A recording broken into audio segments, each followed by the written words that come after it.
धर्म शरणम। एक धर्म एक ब्रह्म अलेख। एक ब्रह्म अलेख ही समस्त आपणार।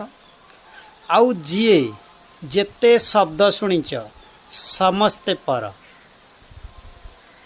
पंचभूत नष्ट हो जाई पारंती। आउ तो जहाँ देखुचे सब तो नष्ट होउछंती, किंतु ब्रह्म जे अलेख जहाँ भाषा लेखिबे नहीं, जे समस्त ठारो अनेक दूर रे आउ भीतर जहाँ आम बंची रहीचे से एक ब्रह्म अलेख। से समस्त निजार छपना कोटी जीवंकर निजार पंचभूतंक निजार समस्तंकर जे निजार ए पृथ्वी शून्य घुरुची जे धारण करिसेंती से तांको ठारू बृहत ब्रह्म अलेख।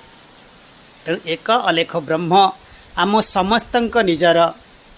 जदि ब्रह्मचेतन रहिबा ताहले जीवन भ्रम हब नहीं, ए जीवन नष्ट भी हब नहीं। अंत जीवन पुणी मनुष्य जन्म पाइब। अलेख शांति।